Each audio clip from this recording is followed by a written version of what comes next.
Paramashiva, Paramashiva, Paramashiva, Paramashiva, Paramashiva. With this, I bless you all. Please open your eyes and we'll move to the Paramashiva Ganas session. Next session. All Paramashiva Ganas, all 4 Varanas can attend. So with this, I bless you all. Let's all radiate with integrity, authenticity, responsibility, enriching, causing, living Shuddhatvaita Saivam, the state, space, powers, being, super consciousness, and Kailasa of Paramashiva. Paramashivoham, Om Nithyananda Paramashivoham, the eternal bliss Nithyananda.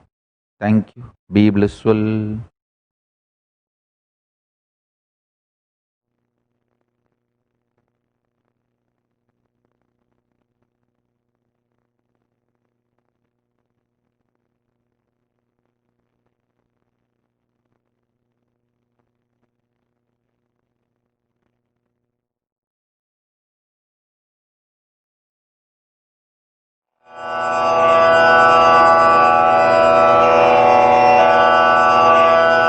श्रीकैलासोन्नतद्वादशान्तश्यामलापीठारूढा श्रीमीनाक्षिसुन्दरेश्वरा भिन्नस्वरूपा परशिवपुत्ररत्न Kumar गुरुमण्यतुल्यावतार श्रीपार्वतीस्तन्यपानलब्धदिव्यज्ञान विश्रुतसकलनिगमागमसारभूतद्राविडवेदप्रवक्त्रे श्रीमत्परमशिवकरुणासमधिगतमुक्तामयचतुरश्रयान् गीयमानछत्रचामर श्रीचिह्नकाहलादिसमस्तबिरदावल्यलङ्कृत ज्ञानविज्ञानचक्रवर्ती सर्वजनसङ्घसद्यो निर्वाणदीक्षाव्ययापवर्गवर्ष विश्राण Jimuta परमतकलभकेसरी शैवसिद्धान्तस्थापनाचार्य श्रीराजाधिराजपाण्ड्यमहाराज गुरु क्षपणशाक्यादिमहान्धकारनिवारणज्ञानभानु वीक्षणानर्हार्हध्वजोच्छेदनपूर्वक श्रीमद्वृषभध्वजस्थापक शैवसमयकर्त्रे सर्वज्ञपीठारूढ श्रीजगद्गुरु श्रीज्ञानसम्बन्धदेशिकस्वामि वागीशसुन्दरमाणिक्यवाचकस्वामिनाम् अवतारभूत श्रीज्ञानसम्बन्धस्वामि पुनरुद्धृत श्यामलापीठ सर्वज्ञपीठ 93 गुरुमहासन्निधान अरुणगिरियोगीश्वर परम्परागत अरुणाचल सर्वज्ञपीठ गुरुमहासन्निधान कैलास परम्परागत काञ्ची कैलास सर्वज्ञपीठ 33 गुरुमहासन्निधान नित्योत्सव नित्यमङ्गल नित्यकल्याण नित्यरजित कैलास परम्परागत आदिकैलास नित्यानन्दपीठ महासंस्थान महासिंहासनपीठकर्तः साक्षात् श्री परमशिव समुद्भूत कैलास परम्परागत वैवस्वतमनु इक्ष्वाकु हरिश्चन्द्र भगीरथ श्रीरामचन्द्र शूरसेन इत्यादि अनवच्छिन्न सार्वभौम चक्रवर्ति परम्परागत 64 योगिनी मंडित 64 संप्रदाय प्रवर्तक मनु मनुधर्मशासन सूर्यवंश प्राप्त सर्वज्ञपीठ सुराङ्गी साम्राज्य मूर्धाभिषिक्त चूडामणे साक्षात् श्री परमशिव समुद्भूत कपिल महागुरु पुनरुद्धृत महानिर्वाणि पीठ अष्टोत्तर सहस्र श्री महामण्डलेश्वर साक्षात् श्री परमशिव सिंहासनाभिषिक्त समस्त गणनायक श्री महागणपति समारंभ अनवच्छिन्न पीठाधीश्वर गुरु परंपरा प्राप्त अटल पीठ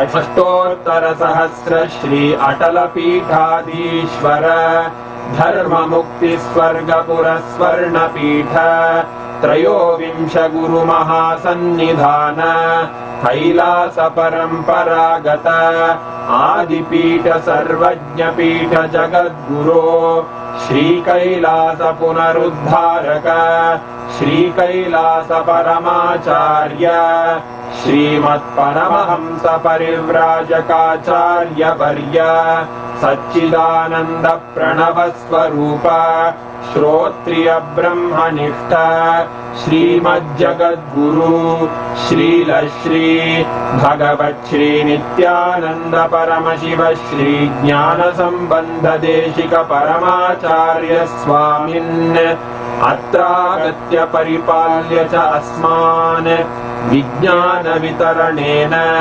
विजयी भव जय जय।